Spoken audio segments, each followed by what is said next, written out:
Hello guys. This video is brought to you by Tugas Refleksi Filsafat. Halo semua, selamat pagi, siang, sore, dan malam. Namaku Yurel Anugrah Serupalinggi, dan hari ini aku mau ngebahas tentang tugas filsafatku, refleksi diri. Aku mau ngebahas tentang teori Gestalt dan juga dikotomi, dan juga dampaknya pada psikologi. Nah, pada dasarnya teori Gestalt ini itu membahas tentang persepsi manusia melalui pengorganisasian komponen, hubungan, dan pola yang menjadi kesatuan.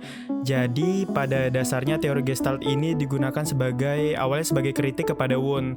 Nah, si Wundt ini memecah kesadaran manusia menjadi beberapa struktur gitu.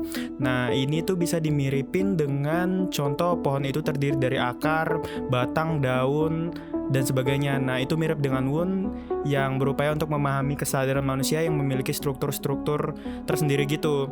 Nah, tapi dalam Gestalt, jiwa manusia itu tidak boleh dipecah-pecah. Maksudnya, jiwa kita itu adalah satu dan tidak terpisahkan, mengalir dari waktu ke waktu. Nah, misalnya tuh, apakah kamu sama dengan rambut, tambah wajah, tambah kaki, tambah tangan, dan lain-lain. Nah, menurut Gestalt itu bukan. Nah, jadi semua orang itu atau setiap kita itu lebih besar dari apa saja yang menjadi penjumlahan dari unsur-unsur kita sebagai manusia. Nah, jadi keseluruhan bukanlah sebuah penjumlahan dari bagian-bagian. Kita mau ngebahas soal dikotomi. Apa itu dikotomi? Jadi dikotomi adalah sebuah kepercayaan bahwa manusia itu memiliki dua nature yang berbeda, yaitu tubuh dan jiwa. Nah, terus dampaknya untuk psikologi itu sendiri apa ya? Nah, dampaknya itu adalah mulai timbulnya aliran-aliran baru seperti empirisme versus rasionalisme, terus subjektivisme versus objektif, terus ada positivisme versus idealisme.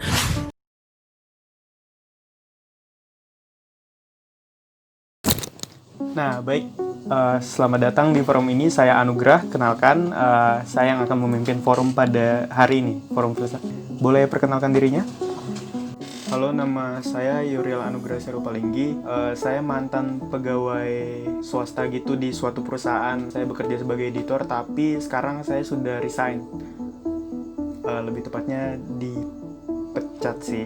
Ya, karena dulu sama bos saya, ya gitulah, nggak asik bos saya. Halo Yuril, kebetulan kita akan kedatangan satu tamu lagi, yaitu dengan Bapak. Halo Mas. Bapak ngapain di sini? Kamu ngapain di sini? Kerjaanmu udah selesai? Sudah. Hah? Tapi kan saya nggak kerja di tempat Bapak. Bapak ngapain di sini? Nggak boleh saya belajar filsafat. Saya ini males sama anak-anak muda sekarang pada main TikTok. Gak tahu belajar sejarah, belajar filsafat apa kek. Baik Pak, oke. Kita ke pembahasan pertama. Menurut kalian sendiri lebih baik mana? Lebih baik empirisme atau rasionalisme? Kalau saya lebih ke rasionalisme.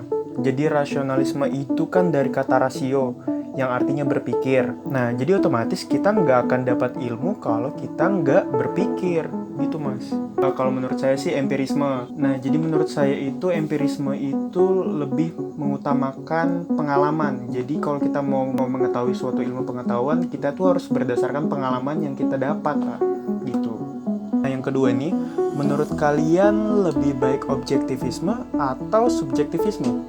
Saya percaya subjektivisme. Subjektivisme itu pengetahuan yang berdasarkan dari individu. Maksudnya itu kayak opini seseorang saja yang misalnya tanpa data atau kejelasan yang valid gitu, dia percaya-percaya aja. Saya ada contoh nih Mas. Jadi saya punya bos kemarin. Nah, dia tuh percaya-percaya aja kalau video data saya rusak. Padahal tuh saya nggak kerjain gitu.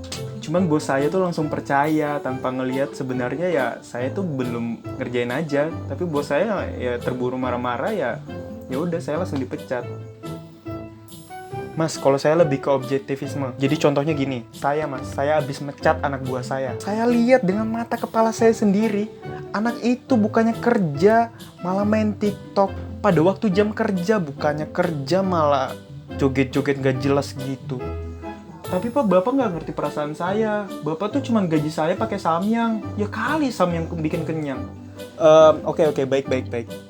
Kita langsung lanjut aja lagi ya, daripada makin panas. Lebih baik positivisme atau idealisme? Kalau menurut saya Mas ya, saya lebih ke positivisme. Nah, positivisme itu adalah cara pandang yang mengutamakan sains, Mas. Artinya, ilmu yang kita dapat, ilmu pengetahuan itu harus berdasarkan sains atau bahkan harus valid, harus jelas datanya kayak gitu Mas. Ya pokoknya based on data gitu. Kalau saya lebih ke idealisme sih Mas, karena idealisme itu kan dari kata ide tuh, yang berarti ya ilmu pengetahuan tuh dari ide-ide, dari suatu ide-ide Mas. Kayak gitu sih menurut saya. Gitu ya. Jadi kalian paham mana?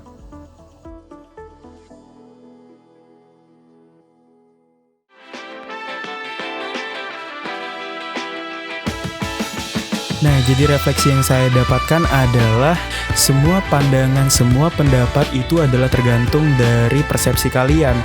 Sebagai contohnya, ketika saya menanyakan apa merek HP kesukaanmu, pasti banyak jawaban yang berbeda-beda. Adakah jawaban yang salah? Tentu saja tidak, karena semua orang memiliki pandangannya masing-masing. Tidak ada yang benar dan tidak ada yang salah. Semua bebas mengungkapkan pendapatnya. Nah, bagi saya materi ini sangat membuka mata saya untuk lebih memahami orang lain, menghargai pendapat dan pikiran masing-masing individu. Nah, pada materi ini juga saya belajar bagaimana kita bisa memahami cara pikir orang lain itu pasti ada sebabnya. Mereka memiliki pengalaman-pengalaman tertentu gitu. Mungkin pengalaman-pengalaman yang berbeda, atau mungkin pengalamannya bisa jadi sama, namun cara mendapatkannya yang berbeda. Itu dia tadi, sekian dari saya. Mohon maaf jika ada kesalahan selama mengemukakan materi ini. Terima kasih, saya Yurel Anugrah Serius Palinggi. Sampai jumpa di pertemuan online kita berikutnya.